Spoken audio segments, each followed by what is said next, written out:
दार इलाके वाले कहने लगे कहाँ से कमाएगा, ना बाप है, ना माँ है, ना घर है, कहाँ से। हजरत रूमी कहते हैं नौजवान ने जंगल में झोंपड़ी लगा ली। वहां वो सुबह मदरसे जाता, शाम को जंगल में रहता, वहां अल्लाह अल्लाह करता, सबक याद करता। एक दिन बादशाह की बेटी रास्ता भूल गई, जंगल में आई सहेलियों के साथ, बॉडीगार्ड भी साथ थे, पर रास्ता भूल गई। खोती खोती शाम हो गई, ऐसी खोई कि जब रात गहरी हो गई तो आके उस नौजवान के पास रुकी और चिल्लाने लगी। शेर के दहाड़ने की आवाज आती है, भेड़िए के बोलने की आवाज आती है। नौजवान अकेला, सहेलियां बिछड़ गई, गार्ड बिछड़ गए। कहने लगी मैं परेशान हूं, मुझे जगह मिल जाएगी। नौजवान कहता मैंने शहजादी देखी और मुझे भी पता था कि घर एक ही है और आग को अंदर से दरवाजा भी बंद करना पड़ता है, जंगल जानवर भी आ जाते हैं। कहते मेरी छोटी सी कुटिया में, झोंपड़ी में वो आई, रो के कहने लगी सहारा कोई नहीं, अगर मैं पीछे निकलूंगी तो भेड़िए खा जाएगा।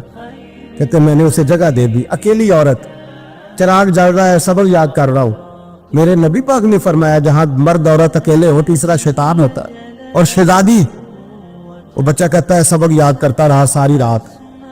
वो बच्ची को कहा सो जा, पर वो कहती है नींद मुझे भी कहाँ आई।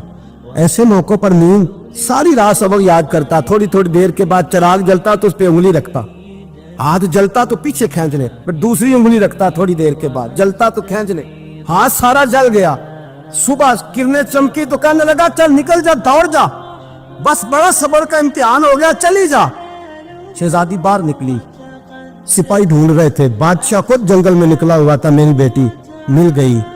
बादशाह तन्हाई में जाके कहने लगा बेटा मैं दुनिया को बताऊंगा कि मेरी बेटी खोई नहीं थी, सिपाही साथ ही थे। ये बड़ा मुश्किल होता है, बेटी तो भूल के भी रात कहीं रह पड़े तो लोग जीने नहीं देते, तो बेटा मुश्किल हो जाएगा मेरे लिए। कहाँ थी? उसने कहा नेक नौजवान के पास। उसने कहा बेटा मैं तो तेरी बात मानूंगा पर दुनिया नहीं मानेगी। अगर उस नौजवान ने किसी को बता दिया कि तू उसके पास थी तो फिर लोग मेरा जीना मुहाल कर देंगे। बेटा मैं मर जाऊंगा, मेरी मजबूरी ये है कि वो कहीं राज ना उगल दे वो नौजवान, उसे कत्ल करना पड़ेगा। औरत ने मिन्नतें की, उस बेटी ने कहा मेरे मौसम को मारोगे, रोई। और वो कहने लगा मैं बादशाह हूं, मेरा अपना विकार है, मैं उसको छोड़ नहीं सकता। गिरफ्तार कर लाए सिपाही। वक्त तय हो गया सजा का। अकेले कार कोठरी में रखा गया, जो उसके खास एतबार वाले थे उनकी ड्यूटी लगाई। बादशाह ने बुलाया, पहले बिलम आया।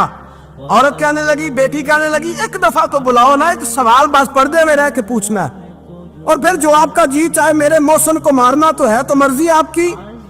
सामने खड़ा किया नौजवान, पर्दे के पीछे औरत खड़ी हो गई। बादशाह बीच बैठ गया। बीबी कहने लगी सारी रात बेदार मैं भी रही, सोया तू भी नहीं। वो जो तू चिराग के करीब हाथ लगा के जलाता था वो समझ नहीं आई। नौजवान रो पड़ा, कहने लगा क्या करूं, मैंने रसूलुल्लाह का दीन पढ़ा है, क्या करूं, मैंने हुजूर का दीन पढ़ा है। मैंने पढ़ा है कि जानी को सबसे नीचे दोज़ख के सबसे निचले दर्जे में जलाया जाए, उसे जहन्नमियों का पीप और रेशा पिलाया जाए, कंद खिलाया जाए। ये रवायतें पढ़ी हुई थी। थोड़ी थोड़ी देर के बाद शैतान मुझे कहता था बदकारी कर ले।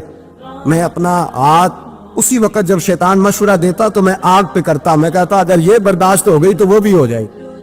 जब हाथ जलता तो मैं समझ जाता नहीं तुझसे तो ये नहीं बर्दाश्त होती तो वो कैसे होगी।